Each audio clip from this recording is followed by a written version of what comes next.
Hey, folks. September the 5th. It is Tuesday, 12:30 p.m. Eastern Standard Time. No better place to be than right here. And right now, I'll be your host today, Donnie Wright. My partner in crime, Jeff Nadu, the big man on campus. Jeff, another wild-ass game last night in college football.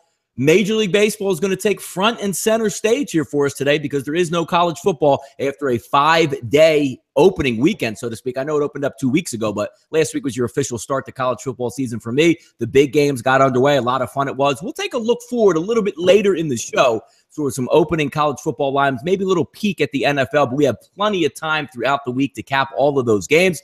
I want to welcome in my partner here, Jeff Nadu, the big man on campus. Jeff, what's good, buddy? What's up, Donnie? Yeah, the 5-day weekend ends. A lot of football we saw, a lot of upsets, a lot of close score lines, a lot of sad money line bettors, including myself last night. Did have the plus the points, but I did take the money line. That was kind of my big bet last night. And you look at the last two nights, Donnie, with that game and with Texas A&M, both nice prices, looking to cash in on a 4 or 5 point underdog, nice underdog price, and both go down in tough fashion, Donnie. No, interesting. On my betting night last night, we put out the videos yesterday. I gave my opinion on taking the under 55 in the football game, and it was right on the cusp. It was a great pace in the first quarter, great pace in the second quarter, picked up a little in the third, but right there when the fumble from Georgia Tech, when they were driving deep, I thought it was perfect. Tennessee, look, Jeff, they appeared to be in no hurry whatsoever to score a touchdown. All I needed was a stop from Georgia Tech at that point, and I would have cashed on that under for a little bit of McDonald's money. But, Jeff, only thing we got today, look, here's my lunch because of Georgia Tech right here, buddy. What do you got? Liquid lunch. You're going liquid lunch like Mike Brenner. No water. We're just going to go water. Donnie, in that game last night, it was a game where Georgia Tech, had the opportunities to finish. I got to ask, what are you doing on 3rd and 3, throwing a deep post or whatever the hell that was, if you're Georgia Tech? How do you not run the football there? There was a point where they were up 7. You get a first down. I think there was 6 or 7 minutes left. You keep moving the football. You try to get – and then you kick a field goal. I don't understand the thinking pattern. Your kicker, he had kicked one field goal, and it was early in the game. You had no chance to make that, Donnie. You're better off going for it there. I don't – there's only a couple seconds left. Throw it up to the end zone. At least you give yourself a better chance. There were just – too many opportunities. I can't stand prevent defenses. They're fucking brutal. You're just basically giving it up. Play with some heart, for God's sakes. Too tough. Jeff, we joked about it yesterday over the weekend. It's funny how your mind sort of erases itself after a year and you get started again, and you just see how bad college kickers are year after year after year. If there was a number in Vegas, which again, a lot of these companies do live lines and what odds you can get on that. Did anybody honestly think, Jeff, that the Georgia Tech kicker was going to make that field goal? No. Well, no, Donnie, I don't know if you're watching, but I was on with Gabe at the time. He gave me a price at plus 130 that he'd miss, and I said I'd miss. I had no shot or thought that he would make it. None, 0, nothing. I would have bet minus 130 on that. There was no chance, none. And that's really a handicapping point you have to look into when you're betting on college football. If you think the game is close, what's the field goal kicker like? Is he, a Ricky Aguayo who you normally will make kicks, or is he a first-year kicker like this guy last night where you can't, he can't make anything? I'm not even mad. Georgia Tech's defense mailed it into the 4th. Yeah, because they're playing fucking prevent defense. This whole thing when you're up, dude. By the way, Donnie, I'm not sure if you know this, but when you're up 2 touchdowns with 8 minutes to go, the game's not over in college football, right? And that's why I don't fault Lane Kiffin for playing that game out. You never know. And if you can stop the run, once or twice, you're going to have a chance to get right back in that game. Do you like the 2-point call? I do like the 2-point call, but I hated the fucking play call. What was that? Actually, Jeff, I'm going to play devil's advocate with you there. I didn't like the 2-point call at all. If you asked me, Georgia Tech's offense, Jeff, is built for overtime. Put them on the 25-yard line. Tennessee couldn't stop them all night. To me, if that game kept going, Tennessee's offense was more shambled and, hopefully we scored than Georgia Tech. I thought if you gave Georgia Tech 10 possessions in overtime, Jeff, they would have scored 10 straight touchdowns on that Tennessee defense. I didn't have the same feel for Tennessee. I would have kicked the field goal. I was waiting for a turnover for Tennessee, or they just didn't know what they were doing, or a penalty, or a snap over the quarterback's head. I actually would have not gone for the 2-point conversion and just going in. But again, if you're a Georgia Tech backer, and obviously, Jeff, I know you ended up losing, money line's tough. It was the right play. It should have won. But if you were a Georgia Tech backer with the spread itself, you were doing, backflips when you saw them going for 2. Right. And that's kind of, I know a lot of people, did take the money line and, look, taking the points there was the right call. I thought, I think, and they showed it. I thought they were the better football team. But yeah, look, I mean, it is what it is. You're not going to cry over spilled milk. What are you going to do? Now, Robinson Yepes says he disagrees with me. Georgia Tech's offense was gassed. If 600 yards is gassed, I don't know what the Tennessee defense. Yeah, I don't know if they were gassed. I mean, they run that offense. They'll run it to a point. I mean, they're not going to stop running that offense. I mean, that kid, that quarterback was, look, he played pretty well. He didn't look good initially, but he played well as the game went on. And I don't think it was a bad beat either. I mean, no, what do a bad beat is you still covered the line. Yeah, right. The game. Same thing with A&M. I mean, I saw Scott Van Pelt last night saying that's a bad beat money line, but since when are we doing money lines where the team's getting 5 points? Come on, it's a spread. Yeah, I mean, look, I will point out last 2 nights, if you had the money lines of both games, it's tough. I mean, you're up big. I mean, the UCLA one was bad. I mean, if you had the money line there, that's really bad. Jeff, I mean, we said, again, the start of college football season, the lot of fun we have, Jeff. I saw people out there betting money line Tennessee for some apparent reason. I saw people out there teasing past 0 for some apparent reason. I mean, it's great. Isn't football season great, man? You get it all. Those people are the best. The guys that you don't know they have the game until it's tied in the 4th. Yes, and then exactly. Then you see a screenshot. Then you'll see the game they had. Congratulations. Yeah. How the fuck do you take Georgia Tech? What a shit pick that was. Right, right. Like you had Tennessee, and you didn't have it until they were up 2 touchdowns, and then you came back. Now you all of a sudden have Tennessee. If Tennessee you had a parlay tied in. You teased Tennessee. Yeah. We don't hear money about line that. Tennessee. At the end of the game, it's dude, I'm a genius, man. I went Tennessee money line. We don't hear about that stuff, though, if they lose. You never hear about Tennessee. But welcome in everyone out there is watching. Hit the like button. Let us know you're there. Say hello. Tell your friends. Tell anyone you think would enjoy our show. On this show, we break down anything. We'll talk about any game. We'll break down the whole card. Nothing is off limits here with us.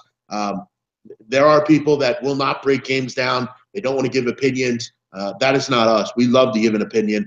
We want to help you make money in sports betting. Everyone excuses trying to getting cup. Yeah. By the way, Donnie, we didn't really discuss it too much. Sunday night, what the hell were those linemen doing on that final play? What was that? Which game are we talking about? West Virginia. What were they doing? What are you doing on the last play? Yeah, good point.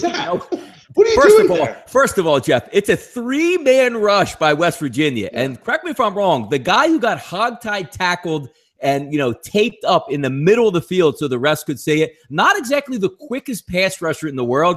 That actually made me laugh because the game was over as soon as they snapped the football. Right. I mean, it wasn't an all-out blitz where 10 guys were coming. It's you know what? Hopefully the ref doesn't see me. It was the middle of the field. I think it was 2 guys that actually had participation in the holding. And you saw the guy laying on the ground, the nose tackle, Jeff, and he was literally doing one of these things on the ground, and everybody knew it. The game was over at that point. West Virginia could have just walked off the field. It was hilarious. Yeah, amazing stuff. I also, Donnie, am a big fan of this in college football, and it happens a lot in college football. I don't normally ever see it happening in the NFL, but on punt returns or kick returns, or even in general, a holding call that has nothing to do with the play, but they somehow are the only ones that see it, the refs. Yeah. They're the only ones that see some really shitty call, and it has nothing to do with the play. I always love those.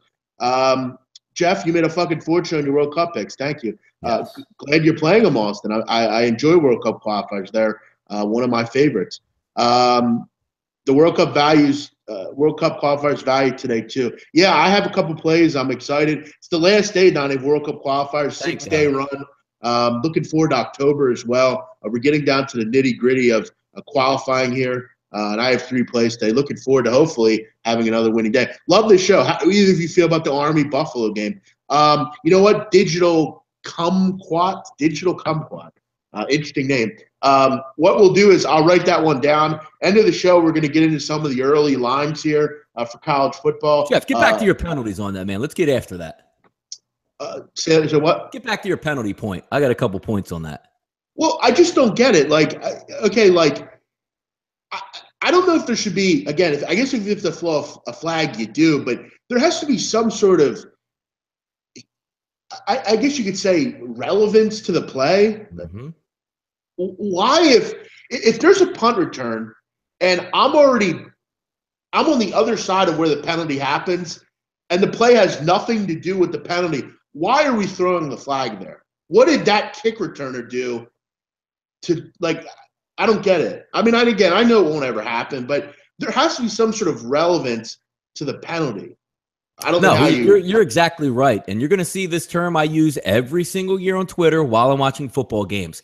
It's the point of attack penalties that have to be made. And when they're made, nobody cares about it. If you're running to the right side and your tight end is out there on a mismatch with a defensive lineman, and he literally takes the defensive end down and the runner scampers for 20 yards, that is a flag.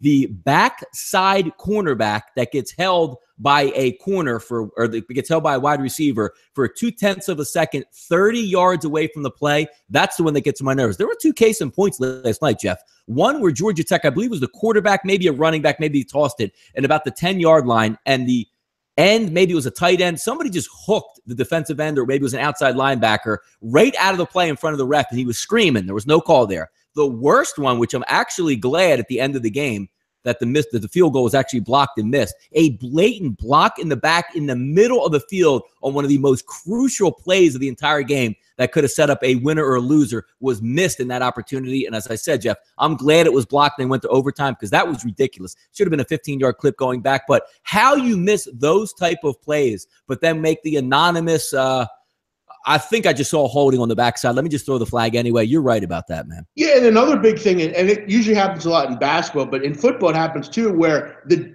one of the refs will come out of nowhere and say they saw where the ball was spotted, or, dude, you were on the other side of the field. How the fuck did you see where the ball was spotted? I mean, just amazing. But, Donnie, I do want to get into some teams that I thought had really good weeks as far as I think going forward might present some betting value. I'm going to look at 2 or 3 teams later in the show, but let's get into a little baseball. I know you are looking at that. I do want to discuss some things that went on last night on the Diamond, Donnie, and me too. There were some interesting things that went on. First of which is, Donnie, it's very interesting with this Cubs team. They look good for several games. They might win 5 or 6 or something. And it seems like every week they're good for one of these, they get crushed kind of games. Arrieta goes out, and I'm for one to tell you, they better hope that's not a long-term injury, because if it is, kiss it goodbye for the Cubs. I don't want to deal with a John Lackey, John Lester. Kyle Hendricks has been in and out of that lineup. They better hope that's not long-term, Donnie. Yeah, one of the few teams that I actually root against actively in baseball, just because of their pitching staff. Nobody smiles. They argue with every single umpire. Heaven forbid, if you bunt on them, they're furious about it. If you try to steal a base, they're furious about it. You want to get me started on the manager, Joe Madden, the worst manager in the entire Major League Baseball. Cubs fans, insufferable. We get it. You won last year. It was awesome. You can sing the worst cheer song I've ever heard in Go Cubs Go. I hope you missed the playoffs. If you do make the playoffs, I hope you get bounced round 1. I don't want to hear about it anymore. Hopefully another 100 years you wait for another title as well. Another over for the Mets, 77-49 to the over this year. They're also 36-25 to the over at home. A crazy run if you've been betting on the overs with the Mets. You're up a pretty penny this year. Donnie, Brewers lose to Homer Bailey. How about this, Donnie? Homer Bailey finally gets the job done as a dog. Any thoughts on this one? No, actually, I was watching the game as it went along. Did he give up the 4 runs, I believe, in the 7th inning? Was that already into the bullpen at that point? Because I know it was a 4-4 tie, and Billy Hamilton walked that one off. But I actually don't know if he was still the pitcher of record at that point. I'm not sure either. I didn't do much. They jumped up quick on him before you could blink. It was 4-4. And, of course, Jeff, when nobody on base, 2 outs, Billy Hamilton walks it off with a blast, right? Just the way you would. And by the way, he also threw someone out at the plate the inning before. First inning. Yes, first inning. So, he had a good game yesterday. Billy Hamilton can do those sort of things. He'll come at you quickly. By the way, Donnie, to answer your question, Homer Bailey gave up 3 earned runs. So he gave up a couple. Oh, so he still had the lead left. Okay, so good job by him. Overall, he had a pretty good day. Yeah. Some other games, interesting ones. How about the Diamondbacks? They say JD Martinez, 4 home runs. And I got to tell you, the under looked pretty good for me for a while. But, this guy – and look, I mean, here's the problem. With the Dodgers, they don't care about anything right now. They don't care about the regular season. They're 40 games above 500. They're ready for the playoffs. And how about this? They scored 13 runs without Goldschmidt. Cash at a nice underdog price. I know we did that closing line show. We talked about live dog right there. Yeah. Good win there. And this one was pretty easy. Yeah, in that game too. I mean, 4 home runs by JD Martinez. You know how usually you can see history coming down the line because ESPN's really quick with it. No hitter through 7. Make sure you tune in to ESPN News. We're going to cover it live. Where JD Martinez has 3 home runs now in the 7th inning. We hope he gets another at bat. It literally flashed across my screen. He's got 4 home runs. He hit one in the 7th, 8th, and 9th inning. The 9th inning, unbelievable. The 9th inning home run, amazing piece of hitting. Amazing that he was actually. What a shot in the 9th. You're right, man. Really dug it out. Yeah, beautiful. You're right. Really impressive. Yeah. Chris Smith and Parker Bridwell. This game seemed like it lasted 8 hours. 20 runs in this one. Smith gets crushed yet again. He is so – I don't know why it was. First of all, I didn't want to take an overwhelming 80% public favorite on the Angels, but the total was the play in that one. Jeff, you took from the day Chris Smith came up and threw smoke and mirrors for like 2 games, he just gets obliterated nightly. And I'm actually mad at myself because looking at that Los Angeles lineup now, they can hit. It's an American League ballpark. It was warm out in Oakland. That should have been teed up right there because I believe they covered maybe in the 3rd or 4th inning and over-under. I think closed at 10. That should have been an easy one. I should have had that play, but yet I go ahead and go with the Seattle Mariners and the Houston Astros that had a 6-2 ball game. I had the over 9 in the top of the 7th inning, and it was torturous the rest of the way. Jeff, the all favorite, 2nd and 3rd, nobody out, and nobody can score a run when all you have to do is hit the ball out of the infield. And who comes up? Cameron Maybe comes up. Thank you on that one. And then he said, wait a second, Jeff. 2nd and 3rd in the 8th inning, Springer's up. Dude, just hit one deep. Like hit a 300-foot fly ball and I'm going to get a push. Pops up to the catcher. Bregman comes up with the next at bat. Simple ground out and went right down the toilet, man. That was tough, but hey, all you can ask for is chances, right? Yeah, no, I mean, that's you got to hope for those in baseball. Once I become a millionaire from the Super Contest, the only one from SBR I'll give money to is Big Man. He's the only one that shows love. You know what, Zach? I appreciate that. And, I want to tell you something, Zach. I hope you go and win. Beat all those fucking punk bitch handicappers that think they're tough shit because they get in the fucking Super Contest. Get the fuck out of here. I hope you beat them. I really do. I hope you do beat those guys because all those relic fucking handicappers that live out in Vegas and think they're fucking Sam Rothstein because they live in Vegas. Good for you. I hope you win, Zach. I really do. I will be rooting for you. Let us know how you're doing. Also, Jeff, don't forget all those heavy hitters out there that live in Vegas, and it's $1,500. I mean, hey, it's a decent side chunk of change. But how many times do you find out, like, split it up 6 ways? Like, really? Like, shout out to the heavy hitters, the big ones. Shout out, exactly. Shout out to the guys that are pulling money, trying to get 7 people together to scrape like $200 a piece and get into this contest together. And then you just fist fight over plays every week. By week 3, you want to stab somebody in the neck because they took the not to. I mean, you're taking it 5 or 6 ways. You both all put up 200. You win. What do you win? Let's say you win $17K. What are you getting out of it? 2,000-3,000? Come on, man. I mean, dude, if you're going to enter a contest like that, you're going to pay a fuck. By the way, you got to pay a proxy to put in your. Oh yeah, let's get on that topic, Jeff. Right now, let's just get on that, man. That fucking racket there. And first of all, if you are like, I guess is the whole point. I guess the proxy, you send it your picks, and since they live in the state of Nevada, they can place it. I get that, but why doesn't the Super Contest have an in-house proxy? Like, wouldn't you want to get 30,000, people into the contest? And why can't they just all log it in through a system in Nevada that says technically I'm punching it in, so I'm in Nevada? Why is a proxy legal, but they can't have one at the casino? What's that about? I was in the Super Contest 2 years ago, and I had to pay someone. And you know what? I said to myself, this is bullshit. I got to pay someone on top of the entry.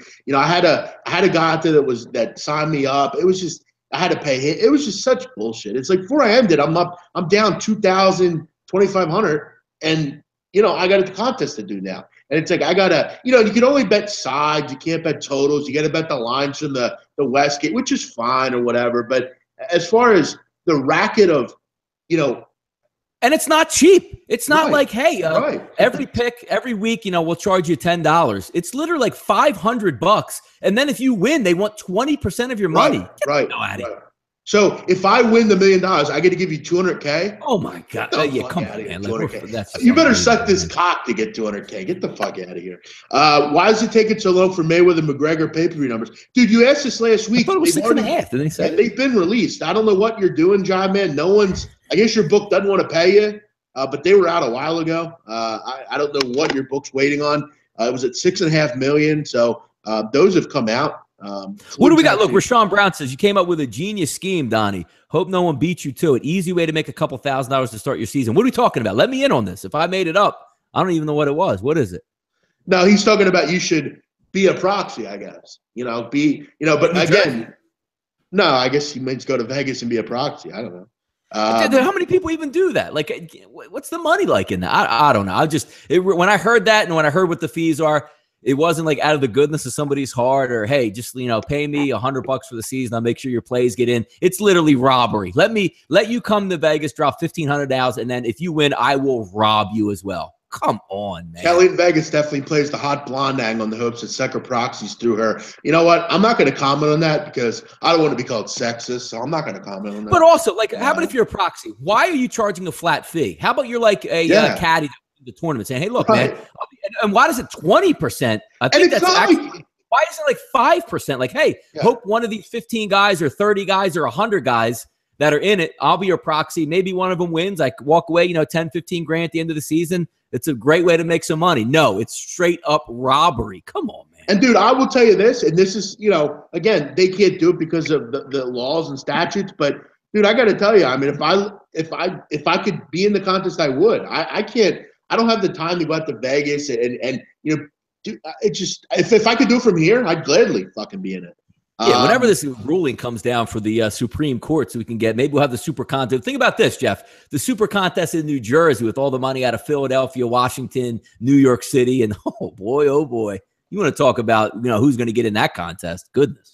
What's up, big man? My name used to be TC Gaming. Haven't watched you since college basketball. Haven't had time. Damn. Well, welcome back. I appreciate you coming on. Damn, he's working hard. You must be busy. I never heard for a proxy asking for a percentage. Well, you were missing out. I honest to God, if somebody proved me wrong, but I swear to God, they took a percentage along with the fee. Like, I can understand, Donnie. Like, for instance, like when I go to the Trop, they have bad beat jackpot. If we all hit, if our table hits the bad beat, the dealer gets something out of that. And look, they should. They're dealing the cards out, blah, blah, blah, blah, blah. But why the fuck should I give them a tip on top of it? Why do I got to – they already made their money. Why do I got to give them a tip? I would just because I'm a nice guy, and I tip when I get takeout just because I'm a nice guy. But tip, Jeff. Always tip. Always tip for the karma, man. Yeah. Talk about a scam. I got a message on Twitter asking my book is accepting new clients. Yeah, dude, don't get involved with that. Stay the fuck away from that shit. Twitter right now. Always get a book online with credit, and then see if you can run up a tab of $5,000 the first week. And then expect to get paid, right? By the way, and this is a thing that I've learned through many years of being on Twitter. If you're dealing with a Twitter book, which I would never recommend doing, you might want to look elsewhere. Make sure you know your people you're dealing with. If you have to deal with a local, get a referral from somebody who says, "Yeah, Jeff, this guy's paid me, and I paid him for 3.5 years, and I'm going to vouch for you." And then again, you don't beat him for $5,000 week one, and you say, "Hey, get this, ready, Jeff? Hey, he's not returning DMs." I mean, how stupid can you be, really? I mean, really. Does anybody know this bookie online? He's not returning my DMs, and he blocked me. Yeah. And it's like, dude, what did you expect? You get crushed. I mean, what are you gonna? What did you expect to happen? They were hoping you would lose and you wouldn't get paid. I mean, and how about you try it out too, Jeff? How about you bet like a couple $100 the first week? Let's say you win 200, you pay. Yeah. You lose 150 the next week, you pay. You build that relationship up where it's not going to go too bad. I love the guy that's like, dude, I just put a $5,000 parlay in and hit for $13,000. Jeff, he's not even returning my DMs. Right. So that's why you should use SBR, sportsbookreview.com. Make sure you're getting the book with the best bonuses, the best structure. They pay out. There's no scam books. And by the way, Donnie, SBR is a great spot on their website as far as scam books. Make sure your book you're using is not a scam book. Make sure you're not Paul from Oddsmaker, who used Oddsmaker, made $45K, and he never got paid. Jeff, the guy went to bed, his stomach literally hurt, I think he said. I think he couldn't sleep and he couldn't eat. Right. He actually he was considering suicide. He wanted to die. Big man, I saw you on with Renzi last night. I'm a fan now.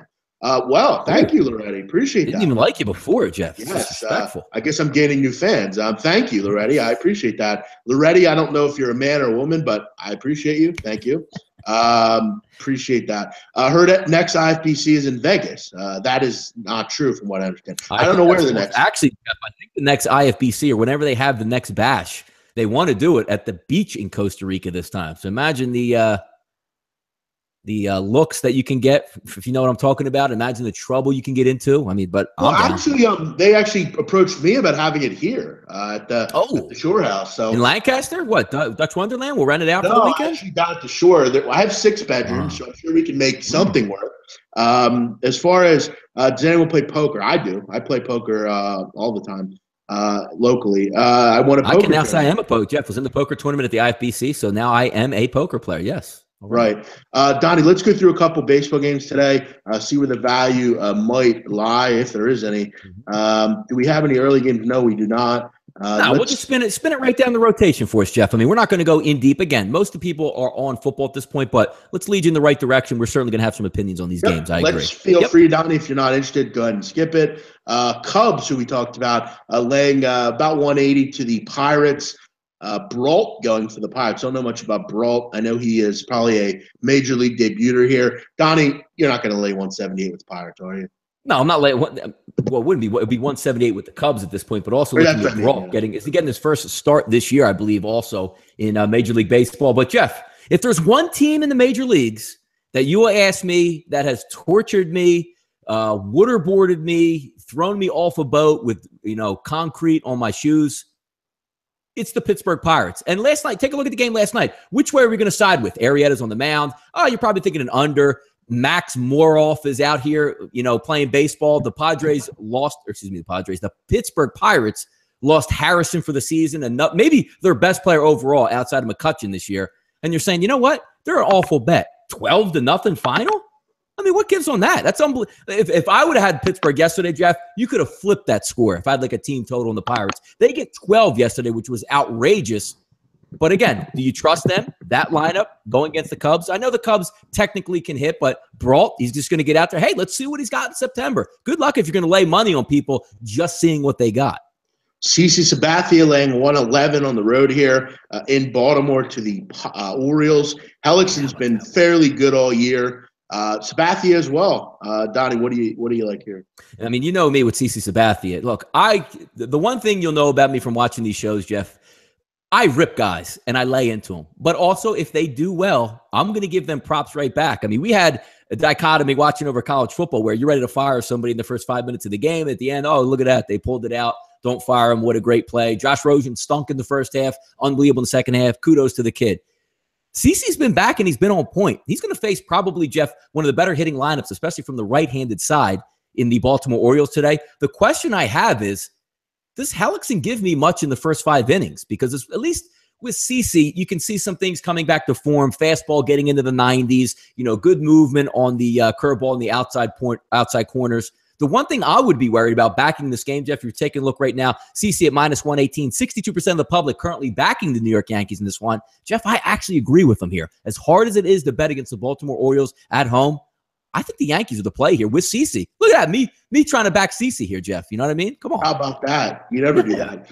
Strasburg and the Nationals on the road, laying 175 at Miami. Miami's a 7 of 8. Omar Desabanye going today. Odrizamer, Jeff. Odrizamer, baby. Whatever. Oda Streamer, whatever. Omar. Same thing. I would lay the run line here with the Nats. Marlins are brutal right now. Not playing well. You got a guy to the bullpen here in Despagne. Despanye's had his spots. I mean, he had a couple decent starts. He was with San Diego and Baltimore, and he'll whirl one by you once in a while, but not the kind of lineup you want to face when you're going to the bullpen here at a spot start. I know you don't lay run lines, but this is one candidate. Yeah, Strasburg looked good again last time out, rounding in the form. The one thing I do like, Jeff, I mean, kind of sneaky under the radar. We all know that Bryce Harper's out at this point, but now you're getting Jason Worth back. The lineup looks a lot better. It's starting hitting to come into the form. Strasburg's going to be on the mound. You expect him to go 6 to 7 innings. The one thing with Despaigne is if you pick your spots, he's been really good in certain equations. I don't think tonight's going to be that time. And again, I'm not going to take an underdog with Miami at this point. I don't want to lay Washington 185. The one thing that you can line up between both of these guys, and it might be unpopular, maybe even a public fade, that line, Jeff, went from 8 to 8.5. When you're thinking about, hey, Strasburg's going to shut it down. Despaigne had some good spots. I might think the total of an over 8.5 here, especially with the line going from 8 to 8.5, might be a sneaky play here. Again, I think Washington can put up 6 runs in this game, no? They should be able to. I wouldn't be surprised to see them score 12 or 13 here, to be honest. By the way, Donnie, name-wise, as you know, I do a lot of soccer stuff and a lot of different things, and names for me are always been very easy. I can pronounce really anything. The one group of people, though, some of these Cuban guys or some of these names, Otis Schramer, Despaigne, it's like – no, if you're not fluid and watching this guy pitch and getting in your head, it's the same thing that I have the problem with Block and Blatch. I don't care how many times you tell me, Jeff. As soon as we get to that game, I'm going to be like, is this Block or Blatch again? But yes, Odrizamer Despaigne is definitely one. Some of the hardest names I've ever encountered were, like the islands or the U.S. I mean, some of the U.S. names. I mean, you just don't know the pronunciation. You might get what the name is, but as far as or Jeff, if you don't know, you just go, the pitcher for Miami tonight is Despaigne. Right. Or Omar. I like Omar. That's pretty good. I would have went with it. Is it Robinson Yepes or Yepes? Like, what is it? I don't know. Yepes. We've been calling him Yepes, so let's just stick with that one. Well, I had a guy write down his name was spelled Shadi. Now, how would you pronounce that? I actually would have said the way it's probably Shady, but I would have said Shoddy, right? Well, that's what we for years, Ryan and I would say Shoddy. Yeah. Or no, I would say Shady. I would say Shady K. And he one time should be Shady, right? It was like a year in. Yeah. He goes, dude, my name is Shoddy. I'm like, oh, okay. I'm like, makes sense. I mean, who butchers Guan White's name every day? How's that butchered? I think he's kidding. G1? I think he's. My name gets mispronounced all the time, Donnie. I love it. People would call my house when I was younger, and they'd say, "Hey, is Jeffrey Nadu there?" It's like, dude, it's Nadu, bitch. Like, get it right. Next one here. Phillies and the Mets. DeGrom against Ben Lively. Mets laying almost 2-1, 1-2. Donnie, how about that? Chris opened up at 200, stayed at 200. Pinnacle 190, now at 192. Jeff, we joked, or I should say, I joked.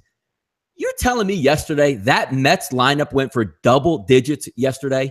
I mean, I don't care that Leiter Jr. was on the mound, whoever the Phillies run out there. The Mets are running some of the worst overall batters I've ever seen, and they touched double digits yesterday.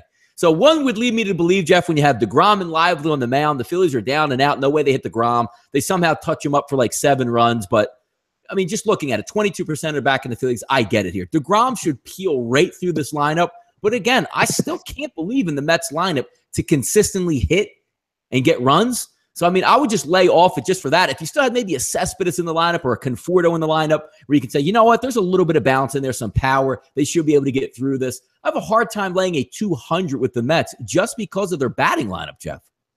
Kevin White, is my namesake an underrated sleeper fantasy? Yes, I actually took him in my fantasy. I took him late. It looks even better and better every day, doesn't it? Cameron Meredith's out now. He's your starting right wide receiver. And you know they're going to be down in a lot of games, right? Yeah. And you know that they're going to involve the big play receiver who has been injured. Kevin White's fast. He may have lost a step with his injury, but I took him. I have him on my bench. I think he's definitely a guy that could be quite a sleeper. He's very talented out of West Virginia. I liked him coming out of college. Yeah, shame he got, broken bone or something wrong with his shin last year or leg. Yeah, that was tough to lose your entire rookie season. Yeah, that White family, they're a good family at West Virginia. The brother plays corner there, Karoon White. Bartolo Colon, Donnie, is an underdog at Tampa Bay. Jake Odorizzi for the Rays.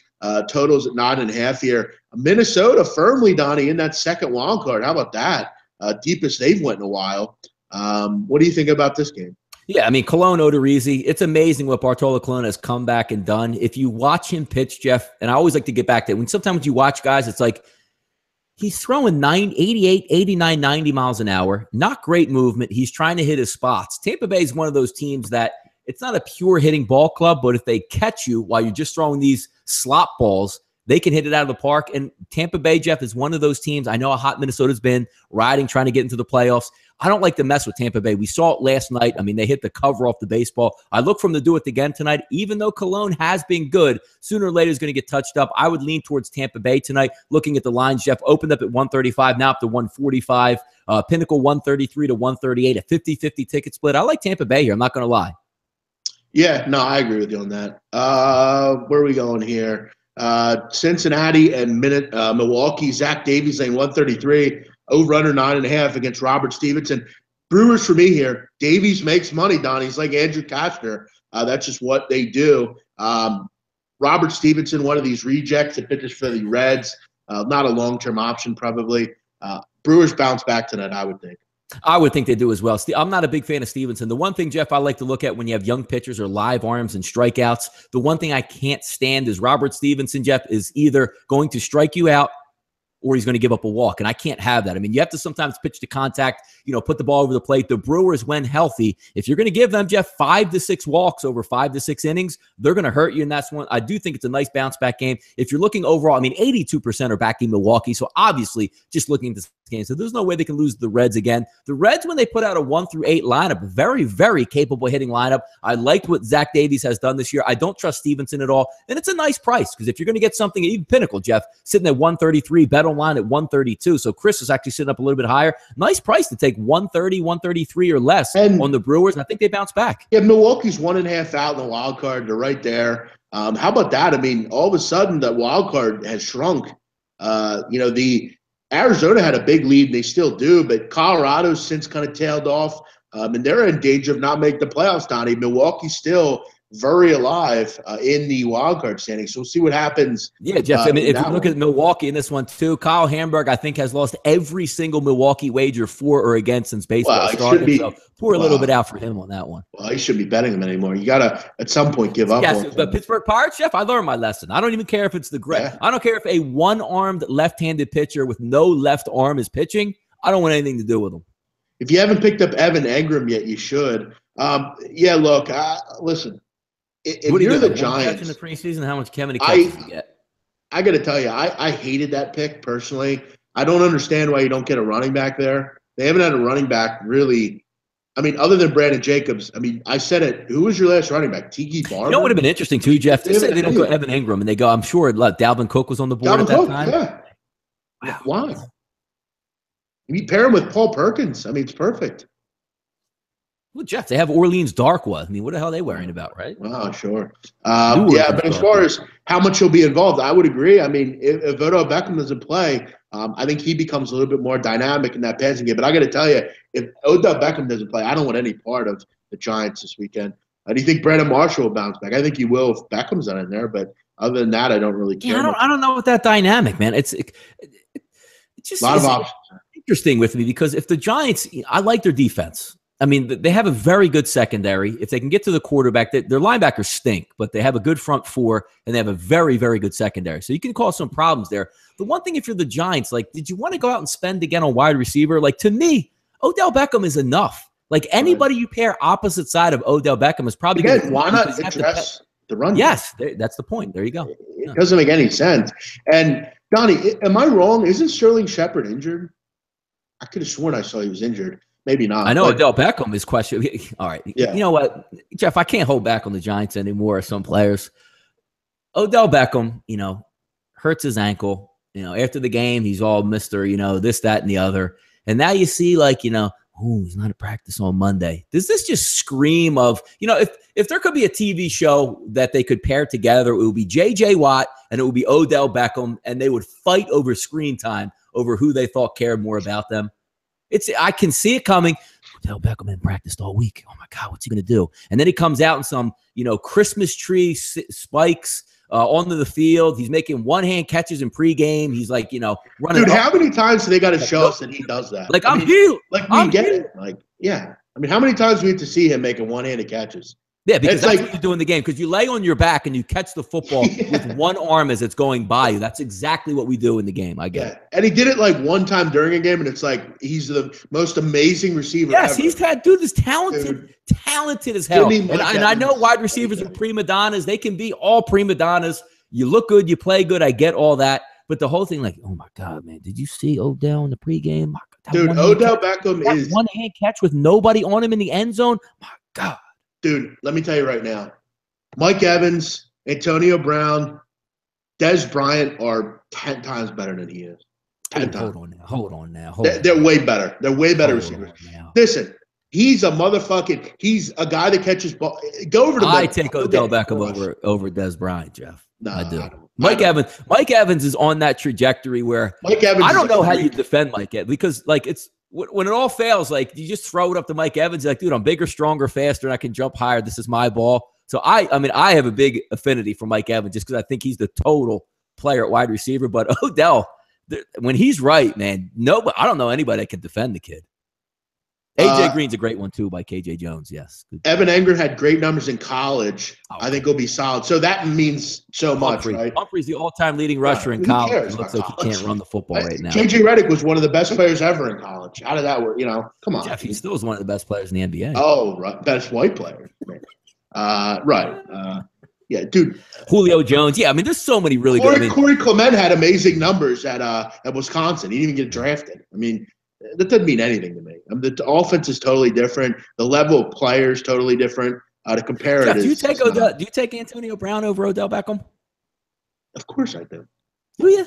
Yeah, fuck yeah. That's a pretty good argument there. That's top 5 wide receivers, man. You can throw them all around, man. Here's my top 5. I'm taking. To be honest, if you gave me any wide receiver in football, I would take Mike Evans over anyone. I think healthy. I probably would go Julio. Okay, but that's what I would do. Second, I'll go Julio. 3, Antonio Brown.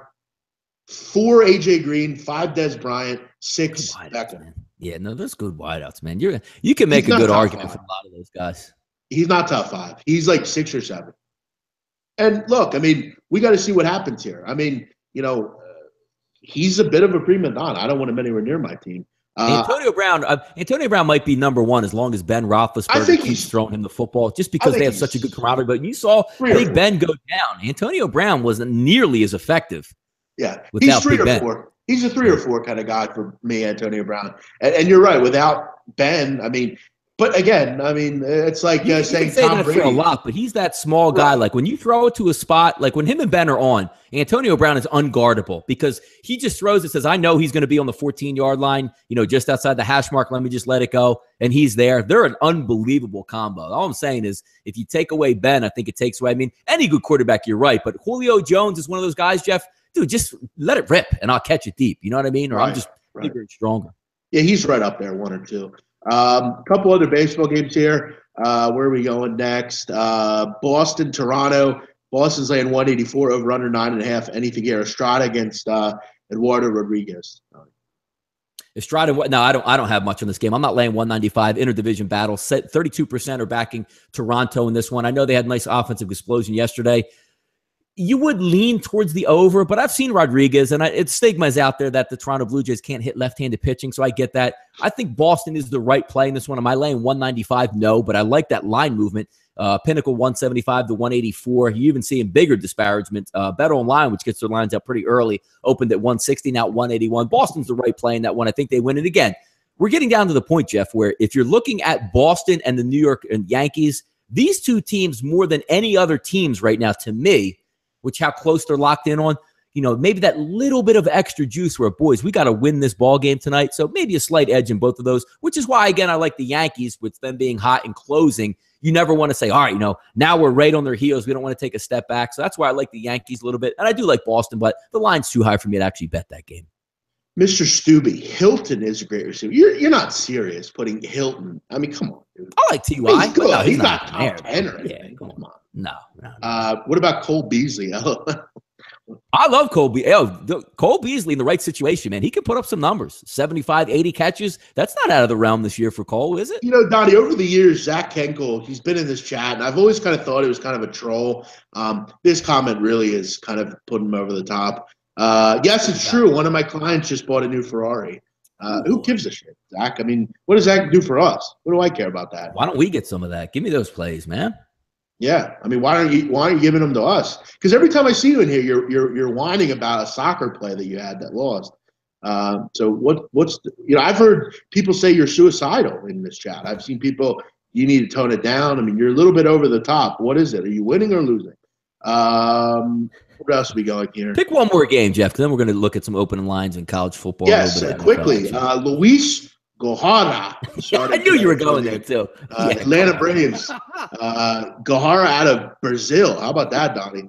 Thiago Splitter and him are going to the game tonight. He's going to watch this. Now, Jeff, I'm telling you right now, I laughed because you chose this game just because I saw the guy's name coming up. But if you look at this game, Jeff, let's get it straight here. 80% of the tickets coming in on Texas with Miguel Gonzalez, which, come on, Miguel Gonzalez. So you have a guy that nobody's ever heard of in Gohara. Just looking at the numbers, it opens up roughly at a pick 'em. And he's a favorite. It's still sitting at a pick 'em, and he's a favorite. Yes. Yeah. Amazing. I've looked into him. I mean, decent minor league numbers. But listen, I'm going to tell you something about Brazil. They're good. They're one of the best soccer nations in the world. They're a pretty good basketball group. Don't know if I've met any baseball players from Brazil. We'll see. Could get interesting. We'll go one or two more here, Donnie. Mm-hmm. Danny Salazar's laying a big number against the White Sox. We'll pass on that. Greinke against Ryu. Greinke getting a underdog price here against Hungjin Ryu. Donnie, you got to keep riding the Diamondbacks, don't you? I mean, yeah, exactly. Looking at this game, Jeff, again, we see Greinke. I think last week as well, Greinke had a similar line, I believe, against the Dodgers and won. Am I correct also? Yeah. Yep. Yeah, so we're going to get this same type of run back. But again, you're looking at an Arizona Diamondbacks team, Jeff, when we previewed yesterday on the closing line. Not the greatest looking lineup. Spanked the Dodgers. The Dodgers going completely one direction and Arizona going the other. You're right. The same way you were riding the Los Angeles Dodgers through May, June, and most of July, saying just take the run line because it's hitting every night. Why not just take the Arizona Diamondbacks? And again, you're looking at prices, 124 at home. So I get it. Jeff, don't fall into this trap saying, well, Dodgers got to win sometime because that's not really paying off right now. If you're looking at pitchers and lineups back-to-back and who's firing, why not take a shot on Arizona here with another win? Right. I don't, it doesn't, I would. I mean, that's where I would go with it. I mean, why not? One other one, Donnie. Justin Verlander makes his debut tonight with the Houston Astros, laying 155-ish on the road. Not a good road pitcher, this year. What are your thoughts? Anything on Miranda, Verlander? Okay, we're looking at which one was that? Houston. Verlander, Miranda. Yeah, no, I would lean. I like the look, Jeff. I said it yesterday. And a lot of the reason why I took that total in that game is I wanted to fade Keuchel a little bit. I wanted to fade Erasmo Ramirez, thinking he would come back to play. But the same things continue to happen now that I see with a full-decked Houston lineup. Late innings, that lineup just grinds on you for 9 innings. There's no out in that entire lineup. I see much more of the same today. You're going to get the lefty Miranda, who is struggling a bit. Verlander on the mound, maybe a little bit more juice to his game. The one interesting thing, though, Jeff, is people aren't buying into it. 84% of the public currently betting Houston and Verlander, 164 down to 158, 160 down to 152, 160 down to 152 at Bet Online. So they're not buying into it. If I'm looking at this game itself, Jeff, why not just take Houston with a team total? It's got to be what? If the line is 9, it's 4.5, probably since they're the favorite, 5 runs. I would look towards taking Houston team total over in this situation and not even worry about how Verlander pitches.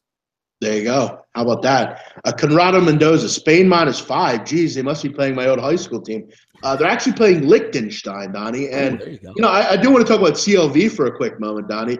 On Sunday, I bet this match -4, -130. It's up to -5, -150. How about that for a little fucking CLV? But like the good guy I am, I didn't send it out. I waited, and I actually sent out another bet today because I didn't want to send out a stale line. That's just the kind of guy I am. And for all those fuckheads out there who wanted to get on me because I didn't count a match in my record, it got abandoned, you fucks. It doesn't count. It was what happened, Jeff? What, we not documented over here? What are we talking about? A game got abandoned, and it pushed. Okay. I did see that. I don't put it. That didn't count. My money came back. Okay, if the game's not played the same day in soccer, if you abandon a game, you can come back to it. If you don't come back to it in the same day, the bet automatically cancels. They didn't come back, and I know because I bet on Albania, and they've abandoned due to crowd violence and all sorts of shit. They don't count, okay? So for all you fuckheads worried about me, make sure you get the rules. Do you guys think? I'm worried. I'm gonna lie. I see you tweet. I get worried that it's not documented somewhere. So, Well, all my football's there. As Eagles fans, do you think Cousins is legit? Speculation that he's not an upper tier quarterback. I don't know if he's legit. He's not. He's legit against. He's not an upper tier quarterback, but he's going to throw for a lot of yards again. Yeah, sure. I mean, and you look at his receiving core. I mean, Crowder in the slot. You went out and got Pryor. I think they're going to be able to move the hoop on. They don't. Reed is healthy again. I mean, they're going to have to outscore you. The Redskins aren't going to be in the business, Jeff, of winning 17, 14 games. They're going to win 35, 32. And that only means that he's going to drop back and throw and throw and throw. Cousins is going to be in the high 4,000s, close to 5,000 yards passing this year. Just what I believe. What's an abandoned game? An abandoned game is a game that basically it's similar to a delay and a cancellation. Basically, an abandoned game means there's crowd violence where it's not safe to continue. Really in soccer with weather, it has to be really bad. Usually an abandoned game means they can come back to it. Sometimes they'll cancel it totally. It's basically just a delay. I'm on Serbia. I think they're better than Ireland, small bet. I don't know about that. I have a draw in that game. I think it's a 1-1. Both teams are neck and neck in that group. They'd be fine with a point. And look, both these teams on paper are very similar. Serbia is, I think, a bit better than playing a little bit better than they might be. I think that's a total draw. I would not be interested in laying the money line there. The life around you is the documentation of your success, Jeff. All right, well, keep having fun with that. Donnie, let's get into a little college football. Actually, before we get into college, Jeff, we're not going to do too much on pro football. Obviously, we know we're going to spend a lot of time on that on Thursday when we talk with that Kansas City New England game. Just some interesting news nuggets out there. Obviously, waiting for the Zeke Elliott, official ruling to come down. Suspended, not suspended.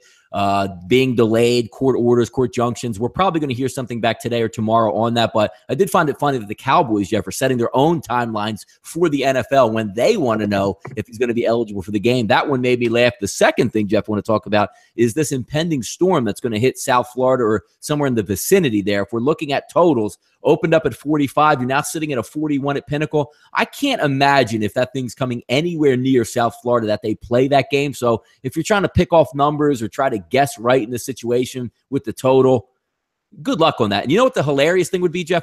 I don't actually know the reason, and maybe I can reach out to Matt Holt on this one.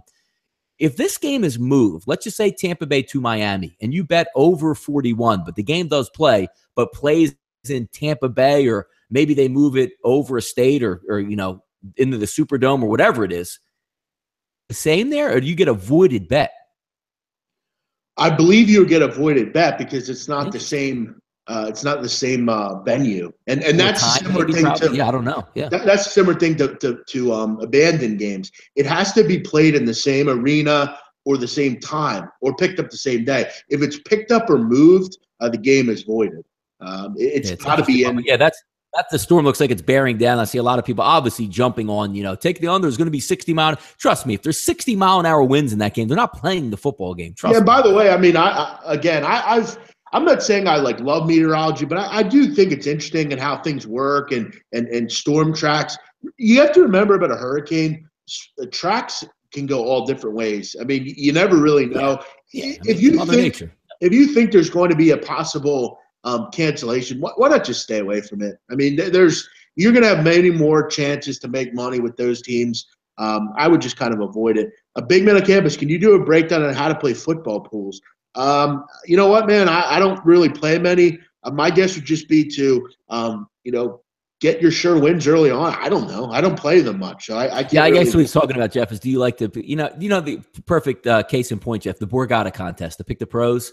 Right. If you just go straight down the list being square, you will never win that pool. It's almost like you got to pick 2 or 3 games, like just outrageous. Like, you got to go against Brady on opening night. You got to take the Jets week 1, like some of those games. So if he's talking about one of those office pool type scenarios, if you go square, you're never going to win one of those. I love Purdue -4 of Ohio State. Of course, public all over Purdue after that performance in week 1. But I'm just going to point out, I'm all over the Ohio Bobcats. I like that football team. Good defensively. Frank Solich will be prepared in this game. Purdue's not a good team. Let's stop with Purdue for a second. Maybe they should be ranked David too. Blow, though. David Blow looks sensational, Jeff. Yeah, I don't even know. Did he get banged up or injured in that game too for Purdue, or no? I believe he did. And then Markel Jones is the best. I mean, well, there you go. Markel Jones. How can you not? I mean, should we back Illinois next too? Because they beat Ball State. Is that what we should do too? People get so riled up over one game. Like, and again, did Texas play bad? Yeah, they definitely did. And is that concerning? Yeah, because they're a big program. But, you played well with Louisville. You did lose, by the way. I don't know if anyone knows that. Neutral field, yeah. Yep. Right. So, again, we'll see. For me, I'm going to look more into, other games. But I do kind of like I do kind of like Ohio there. I like their quarterback situation coming into the year. They're all healthy. Poppy White's back out there, Donnie. Yeah. AJ Wallett's back out there. There you go. You got Thunder and Lightning back there, man. That's Mike Allstott and Warwick Dunn, little version of that. Yeah. As far as I don't know what this misinterpreted talk. I don't know what that's all about. I don't care either. Bobcats are garbage against bigger schools, right? I mean, they didn't almost take Tennessee to the fucking finish last year. Yeah. You might have missed that one. I don't know if you did. And weren't they in the MAC title game severely out manned in that game? Versus they hung around. Of course they did. Yeah. But again, they don't beat any good teams. It's hard for a MAC team. I mean, usually once a year, maybe twice a year, a MAC team's going to go out and stun somebody. It was kind of tough opening weekend. You were hoping for that big stunner from Western Michigan, completely unexpected. But they are what they are in that conference. You wait till the pinball scores happen when it's Ohio versus Miami of Ohio versus Toledo. Those games are fun when they get back into that conference. But yeah, I think Ohio has a shot to take them down there, Jeff. I agree. Do you bet any Africa World Cup qualifiers? No, not really. I mean, once in a while I will with the Senegal or teams like that, but not really. I don't think, to be honest, I'm not a big fan of African soccer. I think it's a tad overrated. Every time they come into the World Cup, there's one of these teams like Cameroon or somebody's going to play well. Ivory Coast, Jeff. Ivory Coast. Sure, and they've had teams like that with Didier Drogba back in the day, but the level of football is just not as high to me. So me, no, personally, I don't bet on any really other countries really other than Europe. I have messed around with Asian qualifiers with, Uzbekistan. I got on a couple times and, but again, Oceania and Africa, I don't really mess too much with. More questions here. Is Central Michigan as bad as they looked on Thursday? No, they're not. And I actually think this week they're in a good spot against Kansas. A lot of people are high on Kansas, which, okay, I can understand that. How could you be low in them, though? I mean, they've not been good for years. And if you're high on them, what are you high on them? Are they going to win 2 or 3 games as opposed to 1? Do I think they're going to beat anyone? No. I think Central Michigan's a team that obviously was in a dogfight week 1 against Rhode Island. Their quarterback, Shane Morris, had a little bit of a growing pain. I still think they're talented. I think they have some good running backs. Their receivers are solid. And I think Shane Morris will be fine. No, I do not think they're as bad as they looked on Thursday. And I think they will. By the way, some of these line games or these secondary games that aren't lined, I mean, there are some brutal, brutal games out there. Florida International, Alcorn, Florida, Northern Colorado, LSU, Tennessee, Chattanooga, A&M, Nicholls State. I mean, some of these guys are really getting their cream puff on here. How about this? Actually, Jeff, one game, your MEAC Pride is going to go against, the MEAC Pride, obviously, Howard versus Kent. I'm actually interested in that ball game. What's an opening line for that, would you say, Jeff? Howard, Kent. Can Kent play more than 10 points in that game? No, I think it's like 8, maybe 7 or 8. And I'm really interested to see, because if that's what Kent is rolling out, what they did, I know it's Clemson. I know they were physically outmanned in that game. But if you're telling me you're going to go in and you're just going to say, Nick Holly, try to run around with my sham offensive line, laying double digits is going to be interesting if that opens up there.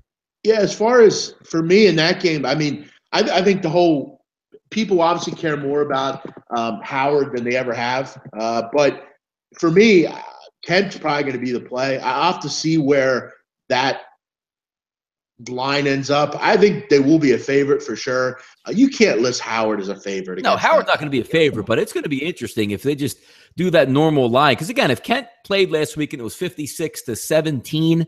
That's what it's supposed to be. But when I see a football team that looks like they're completely outcoached and outclassed, and again, it's Clemson. Clemson rolled them. Clemson was supposed to roll them. But sometimes you got to take a look at the way they did. I don't know what to expect, which is really interesting, which is why I'm going to actually be interested in Howard Kent when it usually wouldn't even make my radar. Well, maybe they were looking forward to this game last week, Donnie, against maybe that was the whole goal, right? Look, we can't get anybody hurt because we got Howard on deck, and that's our game of the year. Yeah, as far as these added games, are there a chance at a win this week? I mean, you got to remember these teams are going to be on high alert after last week. No one wants to be the team that lost like Baylor or UNLV did. One team, though, that is playing a cream puff that I won't get involved with this week, but I think going forward, a team that I'm really going to look more into is Vanderbilt. They were impressive as hell. Yes, you're right about that. This that went week under the radar. You're right. Yeah, and I know because I had Middle Tennessee in that game. I had them at home. They're getting points. I felt like in this spot, I really liked what I saw from Middle Tennessee. And I thought coming out, they got beat by Vandy last year in Vandy. I thought coming into this game, they'd be a lot better. And, you look at Vandy, they lost their best player, Zach Cunningham, and they held Middle Tennessee to 215 yards, Donnie. When you're holding you're right. I mean, coming into that game, you would have thought that, okay, Ralph Webb's going to get his yards. Quarterback's not that good. Vanderbilt's an SEC defense. They'll play decent defense. But the one thing I couldn't believe was through the first 2.5, 3 quarters, Jeff, Middle Tennessee State, who you can match them up with just about anybody. I know it's a lower tier team, but they have the right quarterback, the right wideouts, and some good running backs where there's no reason in that game they shouldn't have had 2 touchdowns by the half and hung right around with Vanderbilt and not get pulled away on. That was stunning to me because looking forward, again, week 2, that's where you make your corrections. You'll see what the crux of the football team is. You'll see them improve. You'll really get a good gauge on them. I was really surprised by Middle Tennessee State. I saw you went on that game, and I agreed with it, saying, no, home team, they're going to be up. It's amped. It's an SEC team. They'll hang around. It probably will be decided late. Wrong on that one. You're right, man. Yeah, and it's crazy. Middle Tennessee coming into the year, I was really excited to see defensively if they had improved. I mean, they brought in Scott Schaefer, and look, I mean, early on, they didn't play well in that game. I'm interested to see how they come back here with kind of going forward in the season. Donnie, one game that I'm going to move on actually probably today. I'm going to send this one out. I don't want this line to get any further ahead. I'm going to look at over 66 in Oklahoma State, South Alabama here on Friday night. I think you look at Oak State. Obviously, we know they can score. South Alabama gave up 429 passing yards to Ole Miss over the weekend. I have to think Ole Miss, is very good offensive, which I've mentioned. I love Shea Patterson, but I love Mason Rudolph even more. Oklahoma State should have no problem moving the football against the Jaguars here, and I think they can put up 24 to 28 points. They're not lost offensively with Dallas Davis and some players there. I think that one's like a 52-26 type of game. I think that one gets up and over and into the 70s. Oklahoma State's going to get into the 50s. I have a feeling. If Ole Miss can put up 47, I don't think there's any reason to think they won't put up 50, 55 in this game. I just think this is a 55-24 type of game, something like that. This one gets up and over the total. So for me, over 66, I will be betting here any minute. No, exactly. One other game I know you'll be interested in coming up. It's a MAC team versus, I guess it would be an independent. Is Army independent? Yes. I think Army's independent. Yeah, Army Buffalo. Line opens up at 16.5. Currently staying at 16.5. 17 it opened up at Bet Online. I'm interested in that game because Buffalo, to me, I've always not been a buyer. Even though their coach came from a Division III program, never lost. It's going to be hard to generate wins and respect at Buffalo. I want to see how that line comes down because, to me, I just think Army might be able to dismantle them because Buffalo's not the type of team, Jeff, going against anybody that's going to get, 24 points, 27 points in this type of scenario. I think Army can lay in the high 30s, low 40s against Buffalo. That's an interesting one. Just looking at the overall number. 3 touchdown victory by Army doesn't seem so far-fetched to me versus Buffalo. No, and after week 1, I mean, you would expect Army to just keep piling it on. These teams played last year, and it was the game after the UTEP game for Army, and they had a dogfight. They actually ended up losing to Buffalo, and you better believe those kids from Army are going to remember that this year. I'm in the belief of, look, I bet against Army week 1. It was probably the first time ever that I bet against a military school, and I only really did it just because of the line. I thought I had a good number there. But, yeah, I'm not betting on Buffalo here. In week 1, Buffalo held their own, but again, you got to remember Minnesota's not very good. They struggle with throwing the football. I'm not saying Army doesn't, but Army's rushing attack is just so tough. And this is a tough spot to play Army because you kind of focused on Minnesota. Now, a week later, you got to play a team that has revenge on you. Home opener in Army. Yeah. It's not a home opener. They played. Army had a home game. Army played at home last week? I believe they did against Fordham. But overall, this is the game that is against an FBS team. You have really no time to prepare for the option. And I know you faced it last year, but, again, you face it 1 time or 2 times. That's not enough. They don't really run it in the MAC. So, yeah, I think I would go with Army here. I think this is a good number at 16.5. You're getting up into the 20s. That's not where you want to go. When you're betting favorites early on, you want to bet them early. This would be the number I would pull it on Army with. This is a good number. They're going to control the clock, and that's so great about Army. When they get up and they move the football, they're not going to relinquish a lead a lot of the time. So, Jeff, one more I want to look at before we get out of here. It's going to be an overreaction game, and I want your opinion on this one. Yeah. East Carolina, West Virginia. East Carolina gets pasted by JMU, which most people have no idea who they are. And then you look national, spotlight game. West Virginia balls out. Now, granted, they lost, but the public only sees what they see. Opens up at 19.5, now sitting at 24. Overreaction on this game, or do you think that's right, that's going to be a 24, maybe even 25-point line by game time, or even higher once the public gets a hold of that? Yeah, I've said it before. I think East Carolina is really poor. I think they're one of the top 10 worst teams in the country. And they showed it last week, losing to an FCS team by a lot of points. Got worked. West Virginia should really ball out in this game. It's in Morgantown. They're back home here. And look, Will Greer, they were really good in that game against Bobtech. They matched them score for score pretty much all game. For me at West Virginia, it wasn't the last play. It was the play right before where the receiver dropped the ball. It went through him, right through his hands. And that shouldn't happen to West Virginia. They're usually shorthanded receivers. Look, for the record, Donnie, I'm not betting on the Pirates here. I think they're going to have trouble all year. I think this number's gotten a little away. If you got the opener, congratulations. Keep in mind, a lot of people don't get those soft opens that South Point offers and those places. Donnie, one other one that I think is interesting, Old Dominion catching some money here against UMass. How do you bet UMass, especially against an Old Dominion team? We know they're like Old Dominion, man. I do. Yeah, I do too. They're one of the teams in the MAC that plays defense. They're well coached under Bobby Wilder, off a great season. Got a couple good running backs in Lowry and Cox. This just looks like a really low line, though, doesn't it? What is it? Wait, what conference Old Dominion in? They're in the MAC or the Conference USA. I'm sorry, not. Yeah, there you go. There you go. Yeah. They don't play a lot of defense in Conference USA, so for me, it's hard to not like them. They play good football. Who bets on Hawaii? How would you bet UMass at this point? I don't know. Is there sharp money just laying around on UMass? Was there sharp money on UMass again last week and now again? Like, what gives with them? Well, and did I read it correctly? I don't really know much about UMass. Didn't watch the game. Didn't care about the game. But is their best player possibly not going to be in this game also? Adam Bredeman's injured as well, and the tight end is their best player. Listen, I think at 3.5, I think you should move on Old Dominion now. I think that's a good number. It is on the road, but who cares? This Minutemen defense is terrible. They give up 38 points. They're going to bring running backs, man. I'm telling Old Dominion's going to bring some running backs in there too. So they gave up 38 points to Coastal Carolina. By the way, Maryland's quarterback's out for the year. That's a tough loss. Yeah. Pigram out for the year. That he played well in that game. I was like, Pigram me. I didn't care what his real pronunciation was. Pigram. He's a paisan, Donnie. Pigram. Donnie, your New Mexico State numbers out. We got a 68. What in the high 60s? Yeah. 68. Yeah, let's get it. We got to watch that game together. We got to have a little. Dude, I love New Mexico. I like that group. One final game. Gabe talked with this one last night. I agree with him wholeheartedly. I actually just bet the money line in this game, plus 155. San Diego State, game number 393, new 394. The Aztecs on the road at ASU. Arizona State, again, they're Pac-12 bias here. They're going to be a favorite, but I don't know that they should be a favorite in this game.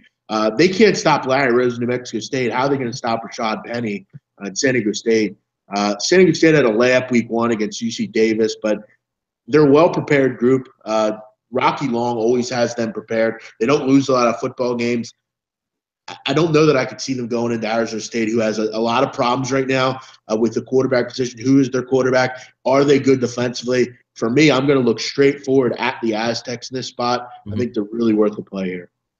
Gotcha. Well, that's about wrap it up for today. A little bit of baseball information, a little look ahead in college football. We'll tune into the NFL as the week goes here. Again, a Thursday night football extravaganza that's going to open up. We also have college football, I believe. Is Thursday night also college football, Jeff?